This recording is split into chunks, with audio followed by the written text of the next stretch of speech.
सरकार ने कहा कि लाओ मेरे हाथ में दो।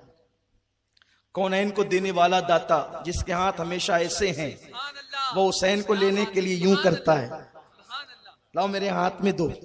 और गोया के रिसालत ने इमामत को अपने हाथ में लिया, आबरूए रिसालत ने आबरूए इमामत को अपने हाथ में लिया, सैयदुल अंबिया ने सैयदुल औलिया को अपने हाथ में लिया।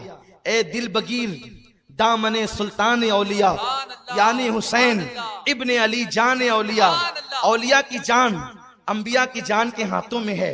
और आकाए करीम अजान पढ़ते हैं, घुट्टी दी फिर वही घुट्टी, अपनी जबान चुसाई मौला हुसैन को, और हुजूर अलैहिस्सलातु व तस्लीम मौला हुसैन का गला चूमने लगे। ये अल बिदाया व निहाया, उसी के साथ मिशकात, उसी के साथ अस्सवाइकुल मुहर्रिका, ये जो किताबें हैं ना, इन सारी किताबों में सवाने करबला, सारी किताबों की रिवायतों का गुलदस्ता मैं एक रिवायत में आपके सामने पेश कर रहा हूं। हुजूर चूमने लगे जो है वो गला, उतने में जिब्रील आए। आने के बाद जिब्रील ने अर्ज की, हुजूर अल्लाह आपको मुबारकबाद देता है कि आपके घर में बेटा पैदा हुआ। हुजूर ने खुदा का शुक्र अदा किया, फिर कहा अल्लाह आपकी ताजियत भी करता है। अब ये बात खास तौर पे सुनने की है, अल्लाह आपकी ताजियत भी करता है। हुजूर ने कहा जिब्रील, खुशी का मौका है, मुबारकबाद तो समझ में आती है, ताजियत तो गम के मौके पे की जाती है, अल्लाह मेरी ताजियत क्यों करता है? अर्ज की आका, ये जो आपका हुसैन है, ये आपका हुसैन है जिस गले को आप चूम रहे हैं, आपकी उम्मत वादिये तफ में यानी करबला के मैदान में आपके बेटे को खानदान के साथ 3 दिन भूखा प्यासा रखकर शहीद कर देगी। देखिए, पहला दास्ताने करबला बयान करने वाला, पहला दास्ताने करबला। लोग कहते हैं मुहर्रम में क्या पागलों की तरह और रावजियों की तरह महफिलें बना करके बैठे हो, ये दास्ताने करबला बयान करना भी कोई सुन्नियत है? मैं कहता हूं बना दिया जिब्रील को रावजी, जिब्रील को भी डाल दिया उनके खाने में। नादानो, शर्म तो करो, नई किताबें पढ़ो, लेकिन मैं जानता हूं तुम किताबें पढ़ते हो, लेकिन तुम्हें समझ में नहीं आता, इसलिए कि किताबों का पढ़ना अलग है, उसको समझना अलग है। समझना क्यों अलग है? इसलिए कि आका ने फरमाया, अना मदीनतुल इल्म व अली जुन बाबूहा, मैं इल्म का शहर हूं, अली उसका दरवाजा है।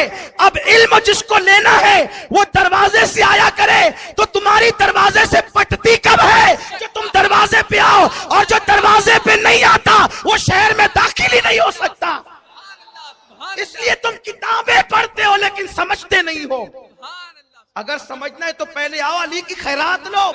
आका फरमाते, अना दारुल हिकमा व अली जुन बाबूहा, मैं हिकमतों का शहर हूं और अली उसका दरवाजा है।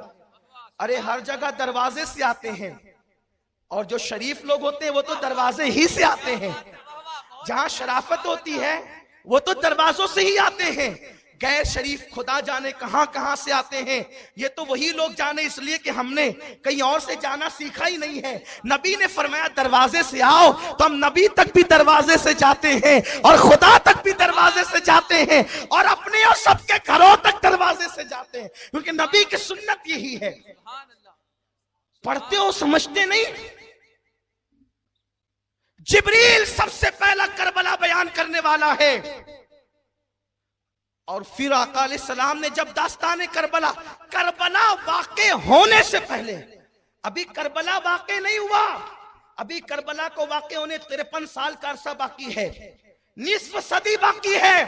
और जिब्रील नबी के घर में खुतबा पढ़ रहा है करबला का, और आका ने सुना मेरे बेटे को मेरी उम्मत शहीद कर देगी। हुजूर की आंखों में आंसू आ गए, हुजूर की आंखों में आंसू आ गए। लोग हमारे शहर को मसला बता रहे हैं, मैयत पर सोग तो 3 दिन तक किया जाता है, और औरत सोग मनाए 4 महीने 10 दिन। ये हुसैन का सोग तुमने कहां से निकाला? हमने कहा हमने हुसैन का सोग नहीं निकाला, ये करबला है, ये हुसैन है। अभी वाक़े होने से पहले नबी करबला की दास्तान सुन के रो रहे हैं। सोग मनाना अलग चीज है और मोहब्बत में रोना अलग चीज है।